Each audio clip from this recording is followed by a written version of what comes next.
une problématique qui nous frustre tous, qui est la problématique de l'accès aux médicaments innovants.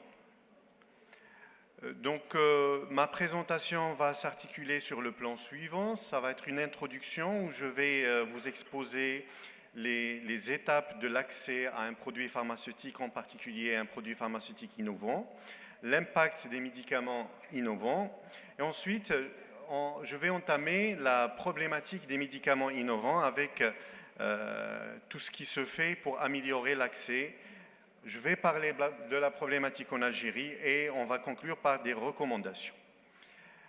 Comme vous savez tous sans doute, un produit pharmaceutique, avant qu'il sorte, avant qu'il soit mis à la disposition de nos patients, il passe par plusieurs étapes. Ça va commencer par des recherches précliniques, ensuite par la suite des recherches cliniques. C'est ce qu'on appelle les étapes de recherche et de développement qui vont durer en moyenne plus de 10 ans. Et ensuite, il y aura les étapes de mise sur le marché avec les procédures administratives et ensuite la commercialisation. Et là, ça va prendre jusqu'à 20 ans en ce qui concerne le produit d'origine qu'on appelle le princeps. Ce produit est soumis sous la protection de ce qu'on appelle un brevet et qui dure généralement 20 ans. Et par la suite, il va tomber dans le domaine public et il y aura ce qu'on appelle des substituts, ce qu'on appelle les génériques et les biosimilaires. Donc ça, c'est généralement les étapes de développement et de mise sur le marché d'un produit pharmaceutique. Je vais entamer étape par étape tout en soulignant, tout en mettant en évidence la particularité des produits innovants. Alors en ce qui concerne la recherche clinique, les produits innovants sont généralement des produits qu'on appelle des produits de biothérapie. Dans la photo qui est devant vous à gauche de l'écran, vous pouvez voir, de point de vue chimique, la différence entre une molécule d'un médicament innovant, de biothérapie, et une molécule chimique, de point de vue taille. Là, ce qui est donné, le petit point, c'est l'aspirine, et la grosse molécule là, c'est un anticorps monoclonal. Et vous voyez la différence. La différence, ce n'est pas seulement la taille, mais aussi la nature chimique. Le premier produit, c'est un produit chimique ordinaire, alors que la biothérapie, c'est des protéines généralement. Et si vous vous rappelez les cours de biochimie, les protéines peuvent présenter des structures tridimensionnelles qu'on appelle la quatrième conformation. Et cette structure-là, je pense que vous le savez, elle est soumise, elle est très sensible. Et le procédé de fabrication, il peut influencer grandement cette structure. Un petit changement dans le procédé de fabrication va influencer la structure chimique de ce composé et par conséquent le cible dans l'organisme et par conséquent l'activité. Ça, c'est la première particularité. La deuxième particularité, c'est les mécanismes d'action. Les mécanismes d'action sur lesquels se basent les médicaments, les produits innovants, c'est des mécanismes de plus en plus ciblés et de plus en plus complexes. Donc vous voyez l'intérêt qui est donné à cette étape de recherche préclinique dans le développement des médicaments innovants. Donc ça, c'est la première particularité. Dans la deuxième étape, c'est la recherche clinique. Vous savez sans doute que c'est plusieurs étapes, les essais de phase 1, phase 2, phase 3, qui sont les études pivots, c'est sur lesquelles les laboratoires pharmaceutiques se basent pour enregistrer leurs produits. C'est les résultats de ces études. Et ensuite, vous avez les essais de phase 4, et c'est les études post-marketing, et les nouvelles études qu'on appelle les études de vie réelle, qui sont d'actualité et qui évaluent les produits dans la vraie vie. Ce qui caractérise particulièrement les médicaments innovants, c'est que les essais cliniques se font chez une population limitée en nombre. Pourquoi ? Parce que c'est des médicaments qui sont spécifiques. et c'est adressé à une population spécifique. Et comme vous savez, pour qu'un essai clinique soit pertinent, il faut que le résultat de l'essai clinique soit tiré d'une population suffisante. Et c'est ça le problème pour les médicaments innovants. Les résultats qui sont donnés, c'est des résultats précoces. Et c'est ce qui fait la difficulté, c'est ce qui fait la problématique lorsqu'on parle d'enregistrement des molécules innovantes. La troisième étape, c'est la procédure de mise sur le marché. Ça va commencer par une demande d'AMM initiée par un établissement pharmaceutique. Ensuite, il y aura le travail de l'instance de régulation. En Algérie, c'est l'Agence nationale des produits pharmaceutiques qui va faire ce qu'on appelle une évaluation technique, administrative et technique au sein de ce qu'on appelle le comité d'experts, et aussi une évaluation des prix, une procédure de fixation de prix. Et c'est là où on peut remarquer la différence entre les pays. En Algérie, les deux procédures sont liées. On ne peut pas avoir une autorisation de mise sur le marché sans qu'il y ait une négociation de prix. En Europe, par exemple, l'AMM peut être obtenue avant la négociation des prix, c'est-à-dire que le médicament peut entrer dans le marché avant qu'il y ait une négociation des prix. La troisième étape de la mise sur le marché, ça c'est nouveau, c'est que le produit doit être inclus dans ce qu'on appelle la liste commerciale de la PCH. Vous avez remarqué, il y a une année, je pense, avant une année, on pouvait passer nos commandes dès que le produit soit enregistré. Mais à partir d'une date, je ne me rappelle pas la date exacte, mais je pense que c'est une année, il y a certains médicaments qui sont enregistrés, mais on ne pouvait pas passer des commandes. Pourquoi? Parce que ça ne figurait pas dans la liste commerciale de la PCH. Et ensuite, toujours dans cette étape, il y a une autre étape qui concerne l'établissement hospitalier, qui est l'inclusion du produit dans la nomenclature de la PCH. Donc vous voyez, c'est l'ensemble des étapes qui précèdent la mise à disposition du médicament aux patients. Le deuxième point que je voulais aussi insister, sur lequel je voulais insister, c'est l'impact des médicaments innovants. Il faut savoir qu'il existe deux types d'impact. Il y a un impact global, c'est-à-dire un impact sur la vie, sur l'espérance de vie. Et là, je vous ai ramené 3 études parmi plusieurs qui ont été faites essentiellement par des économistes, notamment M.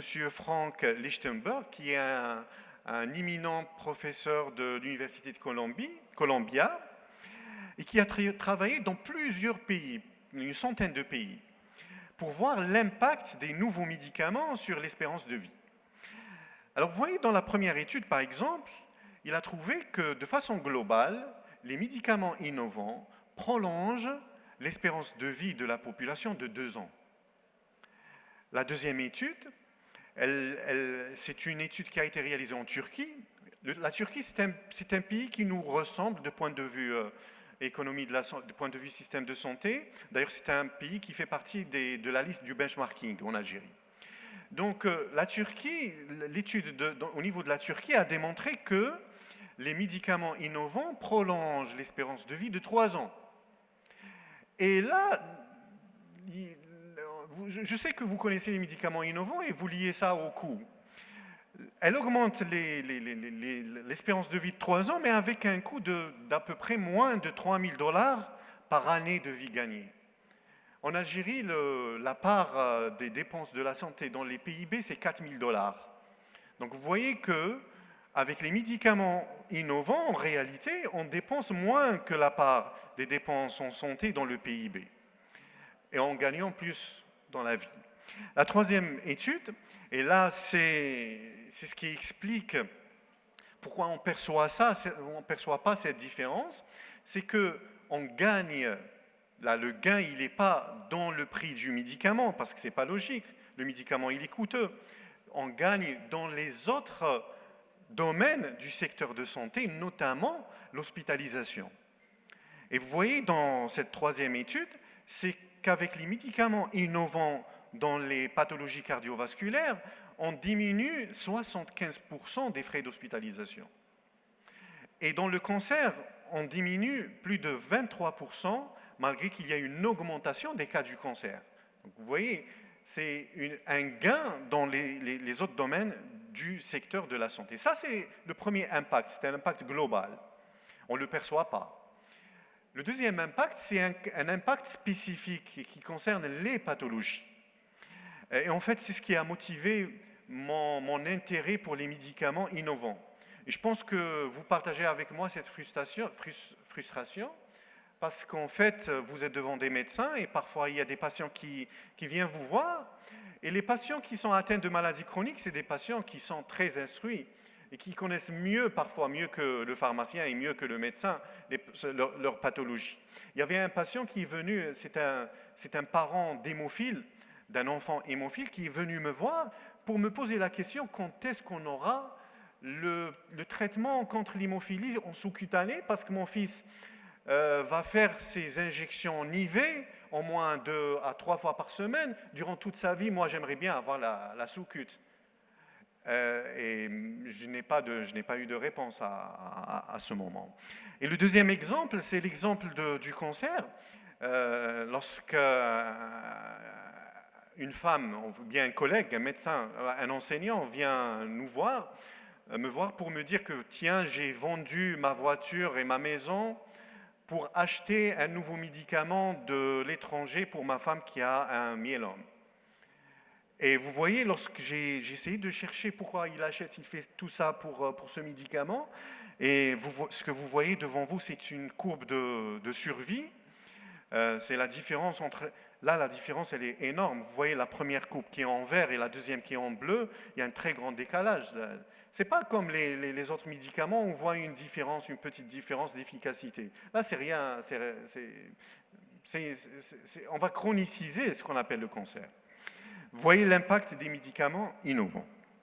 Et là, j'arrive à ce qu'on appelle la problématique. C'est-à-dire, lorsque je me suis posé la question pourquoi il n'y a pas ces produits et j'ai cherché, c'est ce que j'ai trouvé comme réponse. Alors, de point de vue régulateur, c'est-à-dire ce qui dérange le régulateur, c'est que ce sont des médicaments qui sont dirigés particulièrement pour des maladies graves. Ou bien pour des maladies où les patients n'ont pas d'alternative thérapeutique. Ils ont peu de temps pour vivre. Pourquoi ? Parce que l'espérance de vie, il est très réduit. Donc on n'a pas beaucoup de temps. Et ensuite, pour le régulateur, devant lui, il y a une molécule qui présente, si vous vous rappelez dans le développement, qui présente des données précoces, c'est-à-dire il n'y a pas une preuve concluante que c'est de l'innovation, il y a un risque que ça va tomber à l'eau. Sinon, si la preuve elle est là, que c'est innovant, donc c'est innovant. Donc c'est une question de négociation de prix. Donc là, le régulateur, pour lui, il y a un risque que ce produit ne soit pas vraiment innovant. Pourquoi ? Parce que les données sont insuffisantes. Et de l'autre côté, vous avez votre développeur, votre industrie pharma, qui dépense une très grande part de leur budget dans la recherche de développement. Et pour avoir un retour sur investissement, ils n'ont pas beaucoup de temps parce que vous voyez, les procédures sont lentes et il n'a pas beaucoup de temps de protection du brevet. Et ensuite, vous avez un effet de boule de neige sur les prix parce que s'il a un médicament très efficace, c'est sûr qu'il va le vendre plus cher que les médicaments de référence. Et vous avez une boule de neige qui se construit. Et là, dans cette problématique, le temps et les alternatives thérapeutiques sont déterminants. Donc, c'est une problématique internationale. Hein, ce n'est pas le cas de l'Algérie seulement. Vous voyez là, au niveau de l'Europe, l'accès aux médicaments innovants, ça peut atteindre plus de 2 ans. En France, c'est 530 jours. Donc, c'est une problématique internationale. Mais la différence, c'est la réaction des systèmes de santé envers cette problématique. C'est ça la différence entre les pays. Certains systèmes de santé ont compris qu'ils doivent améliorer l'accès aux nouvelles entités thérapeutiques. Et là, on peut différencier entre 2 types de systèmes de santé. Il y a certains pays qui définissent les molécules innovantes, l'innovation.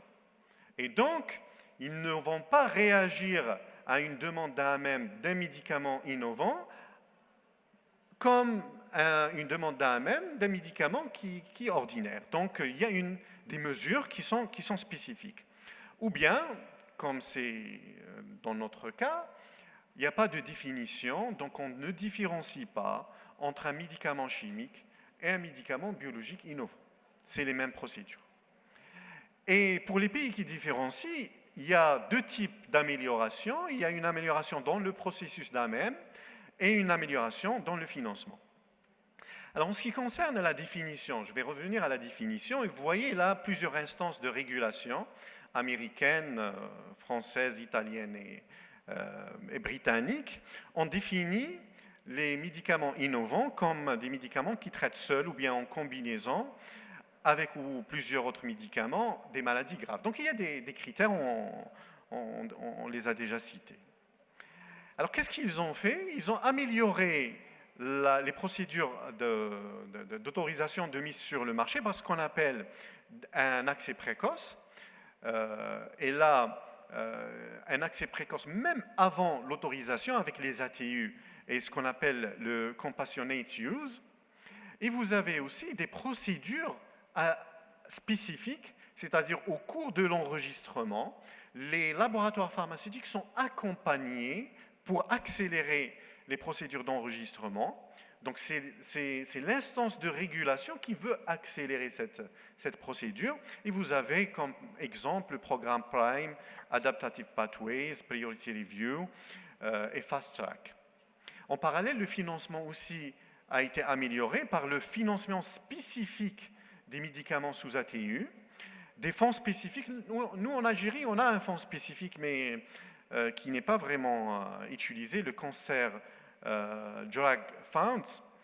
Et aussi, vous avez d'autres éléments comme l'évaluation post-access et les contrats de performance. Je vais vous donner des exemples.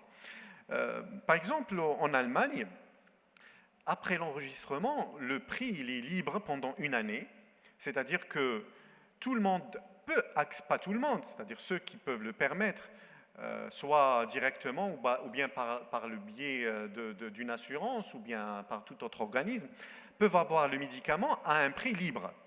Mais là, pendant juste une année, et dans cette période, il y a une évaluation. C'est-à-dire on a l'accès, on a le produit, on va évaluer, parce qu'on n'a pas beaucoup de données, on va évaluer. Et là, ensuite, si l'innovation, elle est vraiment documentée après l'évaluation, on va lancer une négociation de prix. Et là, soit l'innovation, elle est là, et le laboratoire pharmaceutique, il est en position de force, et le prix, sûrement, il va être important, ou bien l'innovation, c'est pas vraiment comme on l'a vu, on la voulait, et là, c'est le régulateur qui est en position de force, et là, on va appliquer un taux de remboursement semblable aux médicaments de référence qui existaient. Ça, c'est en Allemagne. En France, c'est presque la même procédure. Il y a un prix provisoire qui est mis. Ensuite, le dossier il va être soumis à ce qu'on appelle la haute autorité de santé, le comité économique, qui vont voir est-ce que c'est vraiment de l'innovation ou non. Si l'innovation, là c'est la même chose comme en Allemagne, mais si ce n'est pas vraiment de l'innovation, le laboratoire va rembourser la plus-value perçue pendant la phase précoce. Ça, c'est le cas de la France. En Italie, c'est beaucoup plus intéressant parce qu'il y a une diversité de modes de financement. Vous avez des contrats de performance. Les contrats de performance, c'est un partage de coûts entre le régulateur et l'industrie pharma. Vous avez cost sharing, c'est-à-dire on partage les coûts, on partage le risque. Vous avez le paiement par result et success fee. Donc il y a beaucoup de modes de financement, je ne vais pas entrer dans le détail. Je voulais juste arriver à ce point, qui est notre cas, ce qui nous rend beaucoup plus frustrés, c'est la durée d'accès ou bien le délai d'accès pour les médicaments innovants en Algérie. Je me suis amusé à le faire, c'était très facile. J'ai pris la nomenclature des médicaments à partir du site du ministère de la Santé, j'ai pris la date d'enregistrement et ensuite j'ai comparé avec la date d'enregistrement en FDA et en EMA, d'accord, qui est consultable dans les sites comme drugs.com ou bien dans l'ANSEM. Et là, vous voyez qu'en moyenne, le retard il est de plus de 8 ans. Ce n'est pas une année, ce n'est pas de 2 ans, c'est 8 ans. C'est-à-dire que vous avez un médicament qui était innovant il y a 8 ans, et là, on continue à dire que c'est de l'innovation. 8 ans, s'il y a un risque, il n'y a pas ce qu'on appelle le risque qu'il soit innovant ou non, parce que les données de 8 ans sont déjà là. Donc s'il est innovant, il est connu qu'il soit innovant. Donc c'est une question de négociation de prix. S'il n'est pas innovant, il n'est pas innovant. 8 ans, c'est suffisant. Alors figurez-vous que ce n'est pas seulement 8 ans. Il y a un médicament, l'apiximab, c'est 23 ans de différence. Vous voyez, donc si vous vous rappelez dans la problématique, je vous ai dit que le temps et l'absence d'alternatives sont déterminants dans cette problématique. Et non, nous en Algérie, le temps, c'est pas le cas. Et l'alternative pour l'apiximab ou bien pour d'autres médicaments, il y a déjà d'autres alternatives qui sont déjà sorties. D'accord? Donc vous voyez, ce n'est pas une question de médicaments innovants ou non, c'est une question en réalité de financement. C'est une question de financement, ce n'est pas une question d'innovation. Et même si actuellement, même si le médicament est enregistré, c'est-à-dire qu'il y a eu procédure de fixation de prix et tout problème de prix, le médicament, il est enregistré. Il n'est pas disponible. Il faut que ça soit inclus dans la liste du ministère. Donc, c'est une question de capacité à payer. Donc, là, c'est sur le plan national. Et ensuite, même s'il est inclus dans la liste de la PCH, on doit attendre l'expertise des établissements parce qu'il y a certains CHU qui peuvent commander, il y a certains CHU qui ne peuvent pas, il y a certaines EPH qui ne veulent même pas entendre des médicaments innovants. Donc c'est une question de culture dans les établissements de santé. Voilà, je pense que j'ai partagé ce qui m'écoeure en ce qui concerne les médicaments innovants, mais là j'arrive avec une conclusion. Les médicaments innovants contribuent à l'amélioration de la prise en charge des patients, ça c'est sûr. Et en fait, là c'est un point important. Ceux qui vous disent, bon, là c'est mon avis personnel, ceux qui vous disent que les dépenses en santé vont diminuer, je pense qu'à mon avis, il se trompe. Soit parce que pour lui, il n'y aura plus de maladies, ou bien pour lui, on va tout fabriquer et on va tout vendre de façon pas chère. Et comme ça, on aura des dépenses qui seront diminuées. Donc ce n'est pas une question de dépenses. Et l'accès à l'opposé des dépenses. Les dépenses, ce n'est pas un indicateur d'une performance d'un système de santé. Parce qu'il y a des pays qui dépensent plus et qui ne sont pas performants. C'est l'accès qui est l'indicateur. Donc, c'est ce qui met à réfléchir. Donc, il faut améliorer la performance du système de santé. Pour le faire, il faut qu'on s'attaque à certains points. En premier, il faut qu'on réponde à la question comment faire pour que les dépenses de santé soient supportables aujourd'hui comme demain. Et là, on doit varier les modes de financement. Comment agir pour les faire évoluer vers des soins de meilleure qualité et de sécurité. Là, il faut préserver l'accès au progrès. Et enfin, comment faire pour optimiser les ressources. Et là, il faut mettre en place un système d'évaluation. Je vous laisse à la fin lire cet article qui est dans la loi de la santé 1811, c'est l'article 21, qui dit que toute personne a droit à la protection, à la prévention, aux soins. Elle ne peut faire l'objet de discrimination dans l'accès à la prévention et aux soins, notamment, entre parenthèses, sans discrimination à cause de son état de santé ou bien de son handicap. C'est-à-dire qu'il ne faut pas qu'on fasse une discrimination entre un cancéreux qui est en dernière phase de sa vie et un patient avec une pathologie banale. Donc c'est la loi qui le fait, donc on a le support réglementaire. Donc je vous remercie pour votre écoute et attention. Merci, professeur Chalom, pour votre excellente présentation.